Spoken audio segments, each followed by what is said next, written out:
Mas faltou o ilustre ministro explicar como que um senhor idoso e enfermo, em prisão domiciliar, sob forte vigilância, conseguiria se livrar aí da sua escolta policial, passar pela multidão e fugir em plena capital nacional. Chega a ser até ridículo com a máxima vez. Que a convocação da vigília é uma insuportável ameaça à ordem pública. E de verdade, que eu saiba, a única entidade ameaçada por uma multidão de pessoas orando em comunhão é o próprio diabo. Bolsonaro foi preso preventivamente por um ato religioso que ele não convocou, por um tumulto que nunca aconteceu e pela tentativa não tentada de outra pessoa. O Bolsonaro não tentou romper a banda, a cinta ou a pulseira da tornozeleira, mas sim acessar a caixa do dispositivo, provavelmente por suspeitar de uma eventual escuta no aparelho. Daí a tal curiosidade. Além do Bolsonaro ser preso por uma confusão que nunca aconteceu, ele foi preso por uma tornozeleira eletrônica que nunca foi rompida e por uma tentativa de fuga que nunca foi tentada. E ainda tem gente que chama isso de justiça. Pois é, pessoal. Depois de ver esses trechos, fica até difícil chamar isso de debate, né? O Coppola simplesmente passeou, enquanto o Alessandro Soares parecia procurar argumentos no escuro. Cada resposta do Coppola era uma aula, e cada tentativa do advogado só deixava o contraste mais claro. Agora, segura aí, porque o debate completo só confirma o que você já percebeu nesses cortes. Foi humilhação atrás de humilhação. Vamos lá. Mas quando surge a tornozeleira eletrônica, né, com um ferro que foi passado, um ferro de solda, uma tentativa de desligamento e destruição do equipamento, independentemente de qualquer contexto, cai por terra qualquer tipo de argumento que se possa dizer com relação às instituições de perseguição ou coisa do gênero. Lembrando que esse é o argumento e é o mantra dito pelos Bolsonaro, dito pelo bolsonarismo há muito tempo. Vou ser bem claro que a prisão preventiva do Bolsonaro é absolutamente infundada, porque ela se baseia numa narrativa falsa, né? Segundo a interpretação criativa aí das nossas autoridades policiais e judiciais, a vigília convocada pela saúde do ex-presidente era, na verdade, parte de um plano mirabolante para provocar uma comoção social violenta e assim viabilizar uma fuga espetacular do Bolsonaro para alguma embaixada estrangeira. Eu trouxe aqui um trecho do Alexandre de Moraes. O tumulto nos arredores da residência poderá criar um ambiente propício para sua fuga, frustrando a aplicação da lei penal. Bom, até aqui, nenhuma surpresa, porque a narrativa ela exige a invenção do risco de fuga para justificar formalmente uma prisão preventiva. Mas faltou o ilustre ministro explicar como que um senhor idoso e enfermo, em prisão domiciliar, sob forte vigilância, conseguiria se livrar aí da sua escolta policial, passar pela multidão e fugir em plena capital nacional. Chega a ser até ridículo com a máxima vênia.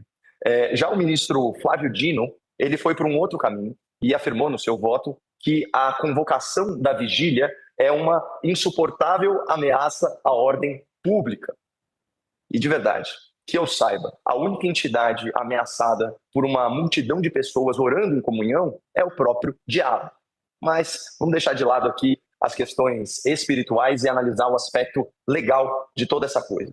Uma vigília num local público é um ato religioso protegido pela liberdade de reunião, pela liberdade de manifestação e pela liberdade de crença. Então, todas essas garantias fundamentais elas estão previstas lá no artigo 5º da Constituição. Aliás, uma outra coisa que a Constituição garante é a pessoalidade da pena. Ou seja, ninguém deve responder pelas ações de outra pessoa. Mas o senhor Alexandre de Moraes, assim como o doutor Alessandro, também embasa essa prisão do Bolsonaro no comportamento de outro acusado pelo 8 de janeiro.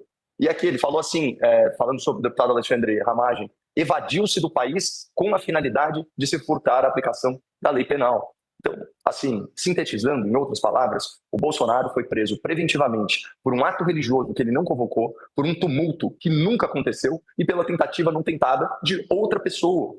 E aqui eu volto para a reflexão para a nossa audiência. Essa prisão parece uma prisão justa ou uma prisão excessiva?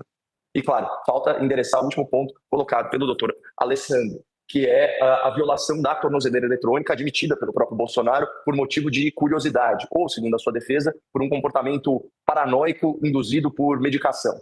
Então, tem dois pontos aqui. Primeiro ponto, nem a autoridade policial, nem o Ministério Público mencionaram o episódio da tornozeleira no pedido de prisão preventiva do ex-presidente. A fundamentação ela ficou restrita à narrativa da vigília. Isso porque o dano ao aparelho não tinha ocorrido quando os documentos foram protocolados perante o STF. Tanto que a ordem de prisão decretada pelo ministro Moraes, que é um documento aí de 17 páginas, ela menciona a questão da tornozeleira en passant em 1 ou 2 parágrafos.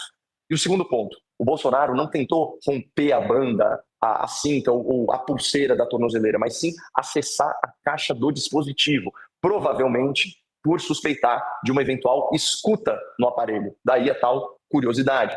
Então, uma pessoa que estivesse interessada em se desvencilhar da tornozeleira para fugir, é óbvio que ela buscaria romper a pulseira e não realizar um procedimento cirúrgico com um instrumento de solda para acessar a caixa do dispositivo.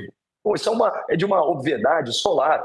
Mas vejam só como que o ministro Alexandre de Moraes, que é, diga-se de passagem, vítima, investigador, juiz e oráculo do caso, veja como o ministro relator faz o que a gente chama de saltos lógicos para encaixar os fatos às narrativas da acusação. Peguei aqui o trecho e deixei separado.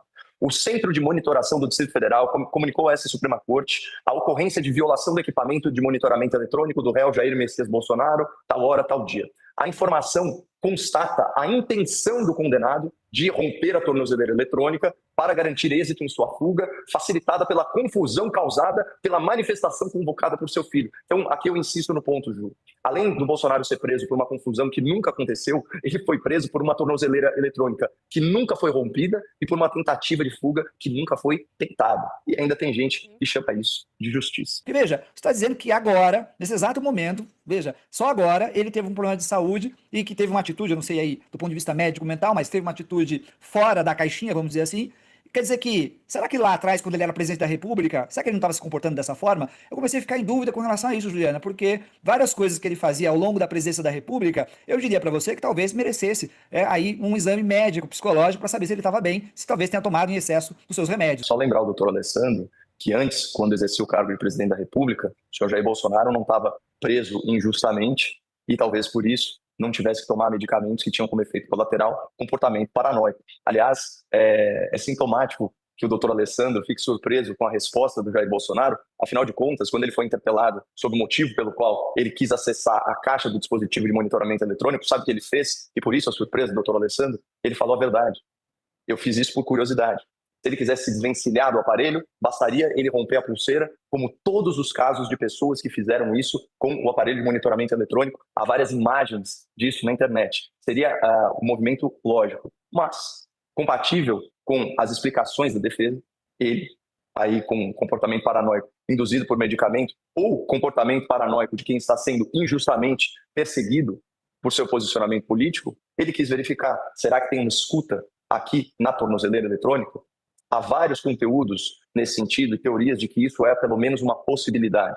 Então não é uma coisa implausível. Implausível, doutor, é alegar risco de fuga com base na convocação de uma vigília, que é um ato religioso. Vejam só a argumentação do doutor Alessandro, o agora punitivista, que diz que aquele que pode mobilizar forças políticas não deve convocar manifestações. Mas eu queria ver se essa era a opinião dele quando Lula se encastelou lá no Sindicato dos Metalúrgicos, e inclusive descumpriu ordem judicial para se apresentar tempestivamente para sua prisão. Mas, à época, ninguém sequer cogitou impedir a liberdade de reunião. E é isso que está acontecendo no Brasil, a violação de garantias fundamentais. Não existe mais liberdade de reunião, não existe mais liberdade de crença, não existe mais liberdade de manifestação.